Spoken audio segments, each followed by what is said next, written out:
Olá, pessoal! Estamos começando agora o nosso estudo sobre um filósofo muito importante para o liberalismo, que é o John Locke. Eu deixei o John Locke, mesmo sendo um contratualista, para estudar no módulo específico sobre liberalismo, porque, como vocês sabem, ele é considerado o pai do liberalismo. Então, nós já vimos outros filósofos, outros teóricos considerados teóricos contratualistas, né? Que são aqueles pensadores que tentam mostrar a passagem de um estado de natureza para um estado de governo civil, né? Então, nós vimos já o Hobbes e vimos o Rousseau, mas só para situar vocês na questão do tempo, né? Então, o Hobbes ele é anterior ao John Locke, o Rousseau é posterior. Então, a gente colocou o Locke nesse capítulo porque ele faz parte da tradição liberal. E aí a gente colocou ele no módulo específico sobre liberalismo. Bom, é muito difícil falar no John Locke sem abordar o contexto histórico no qual a obra dele aparece. Por quê? Porque se trata de um período na história da Inglaterra muito conturbado. É um período de muitas mudanças, de muitas confusões em torno da questão do poder, né, e da religião. Então você tem uma série de movimentos políticos e religiosos que, na verdade, é o pano de fundo a partir do qual emerge esse livro específico do qual nós vamos falar, que é o Tratado do Governo Civil, os dois tratados acerca do governo civil, né? Então, rapidamente vamos fazer uma retomada de alguns eventos que vocês já estudaram no ensino médio, nas aulas de história, né? Que diz respeito ao processo que culminou na instauração da monarquia parlamentarista ou da monarquia constitucional, que é o regime atual da Inglaterra, né? Então, houve aí muita digamos assim, muita confusão até que se estabelecesse esse regime. Então, só para a gente se situar, né, nesse contexto histórico, vamos lembrar de um momento específico, né, bem anterior ao John Locke, que foi o ato através do qual foi criada a Igreja Anglicana. Por que é importante a gente falar nisso? Porque a questão religiosa entre puritanos, entre católicos, ela vai estar completamente relacionada a essa revolução gloriosa que estabeleceu a monarquia constitucional e na qual o John Locke estava envolvido, né? Então vamos lá. O que foi esse ato de supremacia do rei Henrique VIII? Foi um momento em que a gente estava ali no período da reforma, né? Então você sabe que teve a reforma do Lutero na Alemanha, isso teve conotações que se expandiram para além daquele contexto alemão. Então, como havia ainda o confronto entre o poder da igreja, né, e o poder dos reis, então a gente está aqui no âmago de um conflito político teológico que vai se dar a partir do momento em que a esposa de Henrique VIII, a Catarina de Aragão, não podendo mais ter filhos, né? Ela teve uma filha que é a Maria I, não podendo mais ter filhos, o rei Henrique VIII, ele pede ao Papa a anulação do seu casamento. E aí o que acontece? Ele está se confrontando com o poder do Papa, que naquele período era um poder gigantesco que fazia frente, né, ao poder do rei. Então, o Papa rejeita, né, obviamente, e já era até esperado essa rejeição, ele rejeita a anulação do casamento, então o Henrique VIII, ele mesmo anula o seu próprio casamento, se casa com a Ana Bolena, então ele é excomungado e a partir da sua excomunhão ele funda uma igreja nacional que é a Igreja da Inglaterra ou a Igreja Anglicana, da qual ele se faz o chefe, né? Então, um ponto importante que a gente queria já salientar é que, em meio a todas essas controvérsias que nós ainda vamos ver, né, se estabelece uma certa tradição na Inglaterra de que a sociedade civil ela questione o poder do monarca. É uma espécie de parlamento, já é o germe do parlamento mesmo. Então, em meio a todas essas disputas, ganha força essa tradição de limitar o poder do monarca. Então, a partir daí, a gente vai ter um tipo de conflito. Que tipo de conflito é esse? É o conflito do parlamento com o poder dos monarcas, né? Aquele poder absolutista dos monarcas. Então, a gente tem aí uma sucessão de reis, né? Tem o Jaime I, depois tem o filho dele, o Carlos I, mas o que acontece? O Jaime I, ele vai proclamar aquela teoria que a gente também conhece de que o direito do rei vem de Deus, né? É a teoria do direito divino dos reis, um tipo de teoria que fundamenta o absolutismo. Então, o Jaime I, ele reivindica essa teoria. E tem uma obra que corrobora essa pretensão do Jaime I. Que obra é essa? É a obra O Patriarca, de Robert Filmer. Por que eu estou falando isso? Porque essa obra específica, O Patriarca, que é uma obra que defende o absolutismo monárquico, que defende a teoria do direito divino dos reis, é justamente a obra que vai ser refutada pelo John Locke no seu primeiro tratado do governo, certo? Então, fiquem aí com esse elemento para quando a gente começar a falar no Locke, a gente retomar. Mas voltemos aí para as vicissitudes da história da Inglaterra. Então, depois de Jaime I, você tem aí o Carlos I. Como eu disse para vocês, já havia aquela força do parlamento, aquela força da sociedade civil, aquela tradição de se confrontar, de tentar limitar o poder do rei. E aí, o Carlos I, ele não governa com toda a tranquilidade, não. Existe uma resistência, existe um confronto com o parlamento, e aí o que é que a gente tem? Guerra civil. Aquela guerra civil tão temida pelo Thomas Hobbes, né?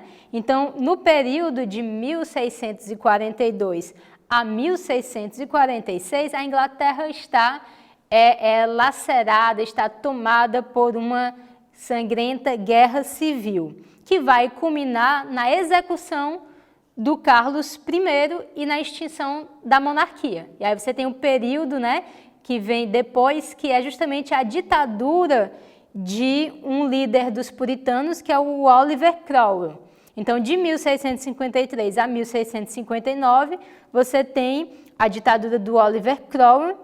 Com a morte dele, aí você tem uma restauração da monarquia, e aí você tem outra linha sucessória. Você tem o Carlos II e depois o filho dele, que é o Jaime II. E aí o que é que acontece? O Jaime II, ele era católico.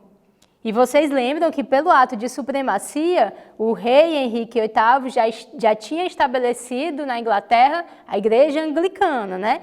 E aí o rei Jaime II é católico. Como é que fica essa confusão? O Jaime II, ele tem uma pretensão de estabelecer a sucessão de reis católicos. Como é que ele faz isso? Ele contrai um segundo matrimônio com uma católica. E aí ele tem um filho. E aí quando ele contrai um segundo matrimônio com uma católica e tem um filho, aí aqueles que defendem a igreja anglicana têm uma motivação de revolução. Entende? Porque você está aí no conflito entre os puritanos e os católicos. E aí, esse é justamente o ensejo para a Revolução Gloriosa. A Revolução Gloriosa acontece em 1688 e como é que ela se dá, né? Ela acaba colocando no poder aquela filha protestante do primeiro casamento de Jaime II, que é a rainha Maria II, que era casada com o Guilherme de Orange. E aí o que é que acontece? Por que a gente está fazendo todo esse percurso histórico? Porque no navio que vem trazendo a rainha Maria II e o Guilherme de Orange para ser coroado, para retomar ali a monarquia, agora outorgada pelo parlamento, nesse mesmo navio vem o John Locke. E não é por acaso. Na verdade, o John Locke ele participou ativamente de todo esse movimento político que culminou na Revolução Gloriosa, que estabelece, então, a monarquia constitucional. Porque quando o parlamento chama o Guilherme de Orange e a sua esposa, o que é que acontece? O parlamento está dando o poder ao rei. É como se ele estivesse dizendo, a partir de agora, há uma restrição a esse poder. É uma monarquia parlamentarista, é uma monarquia constitucional. É monarquia, mas não é absolutismo. Então, é justamente o regime que ainda vigora na Inglaterra. Você tem a monarquia, mas você tem o parlamento. Não é uma monarquia absolutista, é uma monarquia constitucional. Então, a Câmara dos Comuns outorga o poder a Guilherme e a Maria e instaura definitivamente a monarquia constitucional. Então, veja que não foi à toa todo esse preâmbulo histórico. Na data de 1689, o parlamento vota um documento importantíssimo na história política moderna, que é a Declaração dos Direitos. Em 1689 também, John Locke publica os seus 2 tratados sobre o governo. E agora a gente entra na reflexão da obra propriamente dita do nosso filósofo. Então, vamos lá, analisar essa obra muito importante do John Locke, né, que é os 2 tratados sobre o governo. O primeiro tratado, ele acabou não sendo um livro muito reeditado, não é tão conhecido, mas é importante dentro desse contexto que eu apresentei para vocês, esse contexto da Revolução Gloriosa. Por quê? Porque, como eu falei anteriormente, o primeiro tratado ele é uma refutação da obra O Patriarca, que é aquela obra que defende o direito divino dos reis. Ora, uma vez que o primeiro tratado é a refutação desse tipo de teoria, né, que fundamenta o direito divino dos reis, o segundo tratado ele vai ser uma tentativa de fundamentar aquilo que o Locke entendia como sendo um governo legítimo, né, o governo civil. Então, o tratado ele vai oferecer essa explicação da passagem mesmo de um estado de natureza para um governo civil, como é a reflexão própria dos contratualistas que eu falava anteriormente. Agora nós vamos ver que, apesar de o Locke ser, tal como Hobbes, tal como Rousseau, considerado um pensador contratualista, ele tem reflexões bastante diferentes, né? Que o colocam mesmo no seio da reflexão política liberal. Na verdade, ele é aí considerado o pai do liberalismo e a gente vai entender por quê. Vamos, inicialmente, fazer uma comparação entre o John Locke e o Thomas Hobbes no sentido da forma como eles compreendem o estado da natureza. Porque vocês lembram, quando eu falava no Thomas Hobbes, eu dizia para vocês que ele compreendia o ser humano de uma maneira muito pessimista, o homem como o lobo do homem, e ele entendia o estado de natureza como um estado de guerra. E aí, para a autopreservação, quase num ato de pânico, digamos assim, de medo de uma morte iminente, você alienava todos os seus direitos para o Estado lhe proteger, garantir a sua sobrevivência. Essa é, grosso modo, a reflexão do Thomas Hobbes, né, e do Leviatã. Vai ser diferente no Locke. Por que vai ser diferente? Porque para o John Locke, o estado de natureza ele não se identifica com o estado de guerra. O estado de natureza é um estado no qual, inclusive, há a lei natural. E essa noção de lei natural ela é muito importante. Ela é muito importante dentro dessa tradição política que eu estou tentando mostrar para vocês. Existe uma lei natural, que é uma lei racional, que é uma lei que está em nós pelo fato de nós sermos dotados de racionalidade. Nós não somos simplesmente animais, nós somos animais racionais. Em sendo animais racionais, nós somos regidos por uma determinada lei natural, que é uma lei racional. O que é que essa lei diz? Pois bem, que o homem precisa preservar-se a si mesmo, mas que, tanto quanto seja possível, ele também precisa preservar a humanidade, né? Então, não é simplesmente a lei de autoconservação, mas é também uma necessidade de proteger a humanidade tanto quanto seja possível. O estado de natureza, então, não é um estado de uma liberdade absoluta. É simplesmente um estado no qual os homens se relacionam regidos apenas pela lei natural, sem um poder de julgar exterior a eles, sem um poder decisório. Então, não há um poder decisório ao qual os homens possam apelar, e é isso que caracteriza o estado de natureza. Mais uma vez, não é um estado de guerra, é um estado onde não há alguém para julgar determinados conflitos, né?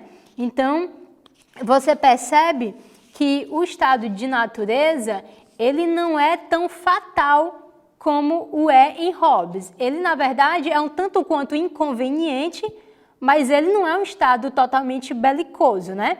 De modo que em John Locke existe a ideia da sociabilidade do homem, que era uma ideia que estava, digamos assim, que tinha sido rejeitada pelo Hobbes. Mas essa é uma ideia tradicional. E aqui a gente entende como o liberalismo clássico, ele tem a sua relação com uma determinada tradição, né? Então, inclusive, essa ideia de que o homem, ele é social, né? Ele tem uma lei natural, ele é regido por uma lei natural, isso é algo de uma reflexão antiga. A ideia do homem como um animal social é uma reflexão clássica. Então, o estado de natureza é já um estado de sociabilidade, embora, obviamente, não seja o estado civil. O poder absoluto do Estado, tal como Hobbes apregoava, é para Locke, então, entendido como sendo pior do que o estado de natureza. Porque, veja bem, vamos tentar diferenciar de vez agora o pensamento desses dois filósofos.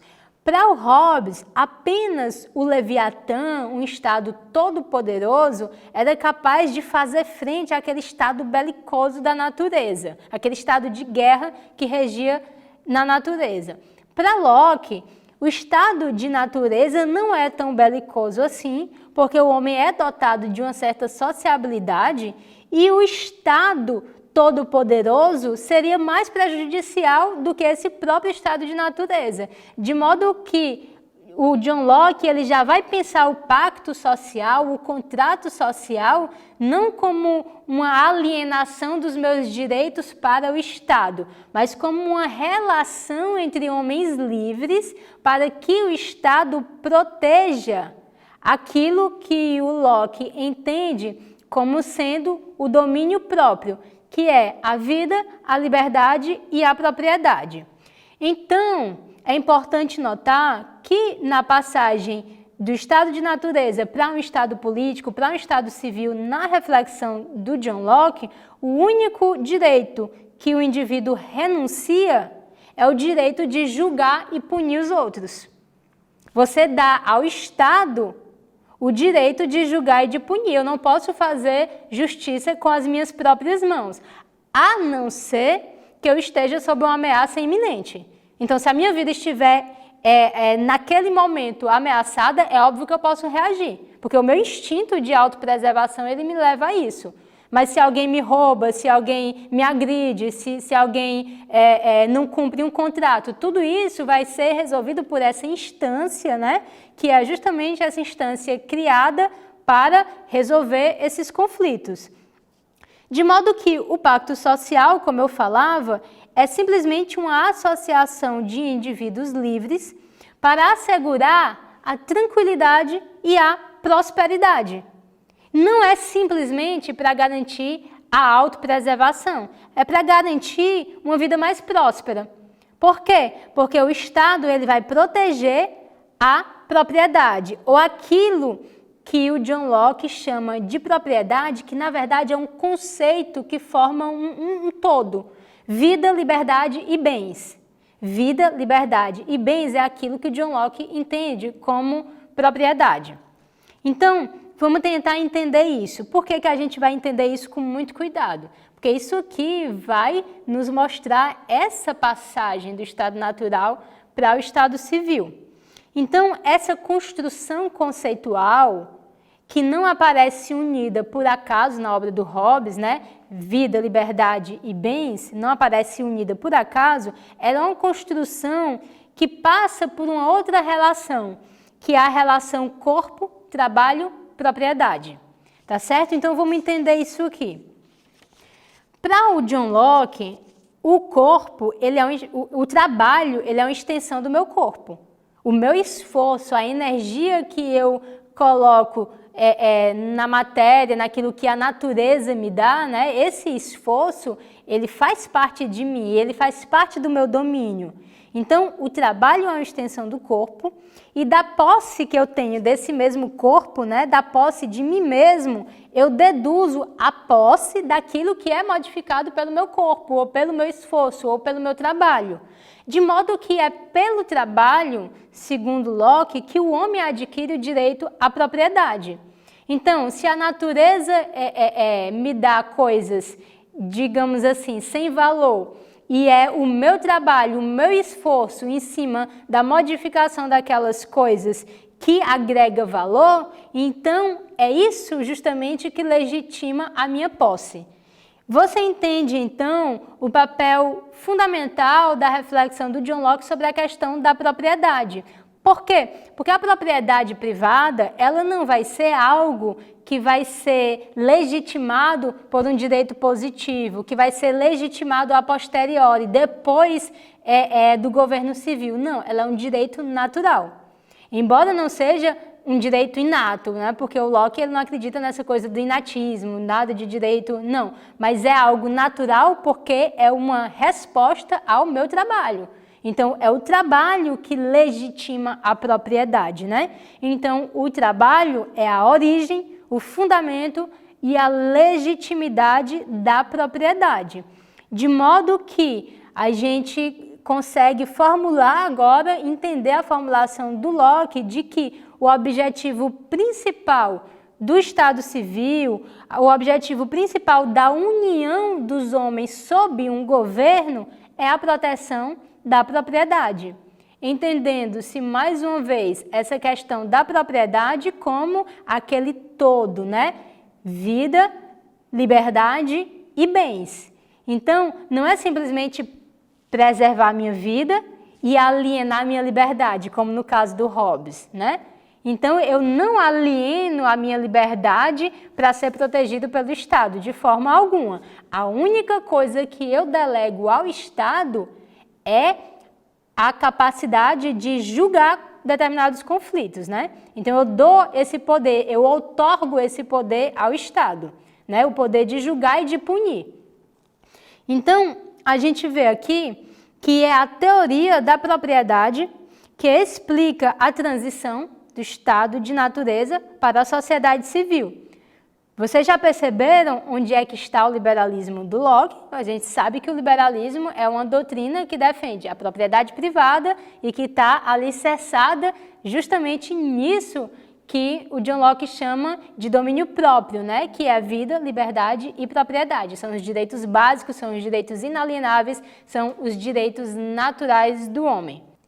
Um outro aspecto, então, que vai ser muito característico do pensamento liberal e que aqui aparece com uma transparência, com uma clareza na obra do John Locke, é a questão da liberdade sob o império da lei. A relação indissociável entre liberdade e lei. Na verdade, essa concepção de liberdade que é apresentada pelo John Locke, ela é uma espécie de pedra de toque que vai, inclusive, distinguir as tendências liberais das tendências, digamos assim, mais autoritárias ou progressistas ou coletivistas, porque houve no decorrer desse processo político, desse desenvolvimento das ideias, houve uma mudança na noção de liberdade, né? Então, a ideia do liberalismo clássico é a ideia de que não há liberdade absoluta. Veja que interessante, né? A gente está falando aqui no pai do liberalismo moderno, a gente está falando aqui naquilo que é o coração, o âmago do pensamento liberal, e o que está no âmago, no cerne do pensamento liberal clássico é justamente uma certa restrição da noção de liberdade. A ideia de que a liberdade não é absoluta, mas que ela só se dá sob o império da lei. Por quê? Porque a minha liberdade, ela não pode se impor sobre a liberdade do outro. Então, como é que eu vou assegurar que a fruição da minha liberdade não invada a fruição da liberdade do outro? Através da lei. Então, não há liberdade sem lei. Essa perspectiva, ela não é uma perspectiva que nasce com o John Locke. Na verdade, se vocês lembrarem das nossas primeiras aulas, aquelas que falavam sobre a Grécia Antiga, sobre a noção de direito, né? A gente estudou tudo isso, a gente vai ver que essa ideia de liberdade sob o império da lei, ela já estava se forjando ali no pensamento político grego. Na verdade, na própria gênese do pensamento político, porque a gente sabe que a palavra política vem de polis. Eu expliquei para vocês isso. E a polis é justamente aquele contexto da forma de governo que se constituiu em Atenas, onde havia a ideia de um governo regido por leis escritas, né? Então, o que eu quero mostrar para vocês é que existe uma tradição e que o liberalismo clássico, ele está ligado, ele está linkado a essa tradição e faz parte dessa tradição uma noção de liberdade e de lei. O Estado pensado, postulado, defendido pelo John Locke não é o governo de um homem, não é o governo do príncipe, como Maquiavel, né, queria, não é o governo todo-poderoso de um Leviatã, não, é um governo de leis.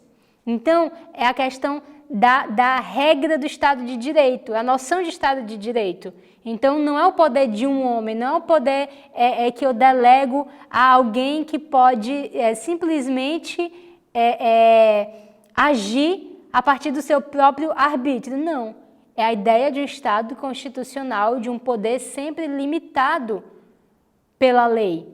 Então, uma característica do liberalismo que é muito, muito importante que vocês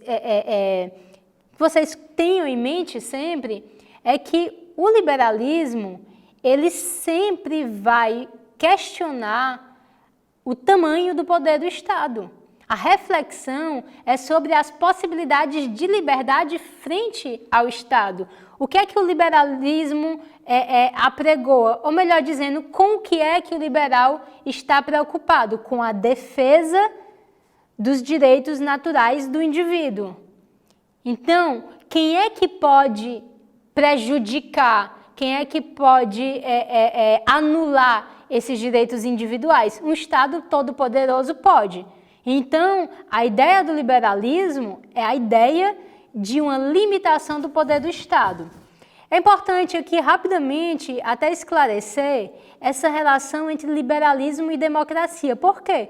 Porque essa reflexão do John Locke, ela vai estar na gênese como fundamento das democracias liberais. E o que é uma democracia liberal, né? Uma democracia liberal é essa confluência de democracia e liberalismo.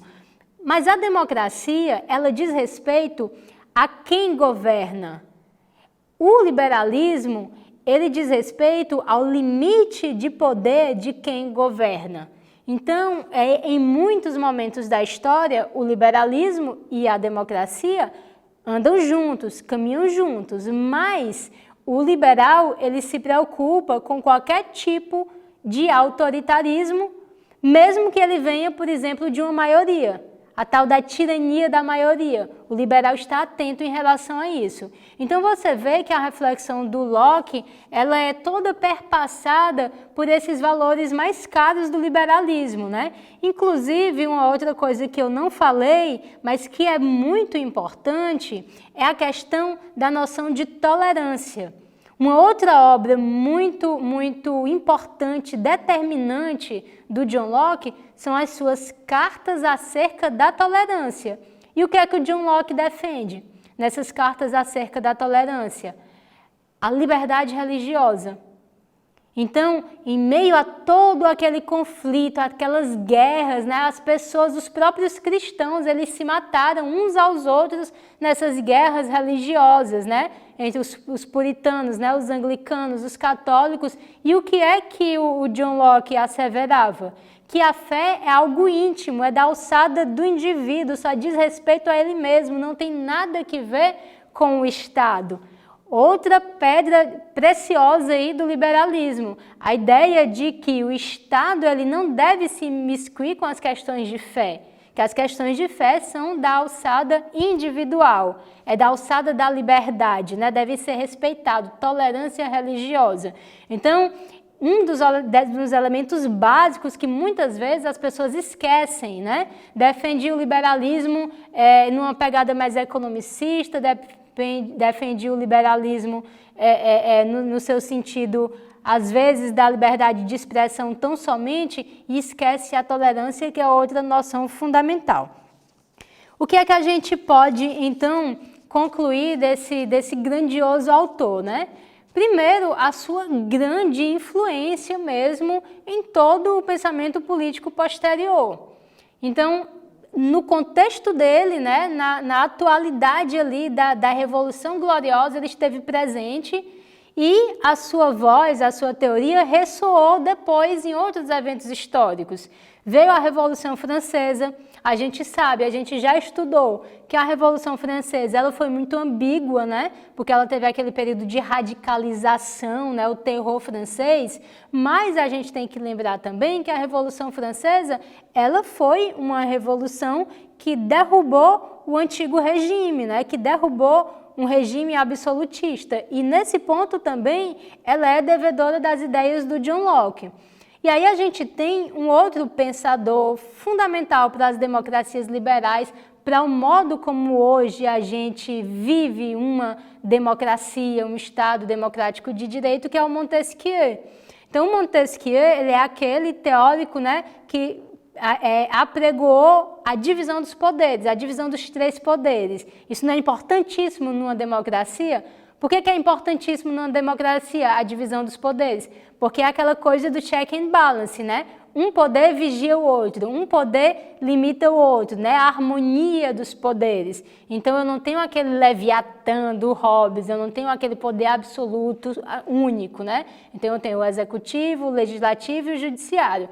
Isso foi tratado mais pormenorizadamente pelo Montesquieu, mas o Montesquieu foi influenciado pelo Locke. E a própria Revolução Americana, né, a Revolução da Independência dos Estados Unidos, ela também foi inspirada pelas ideias liberais do John Locke.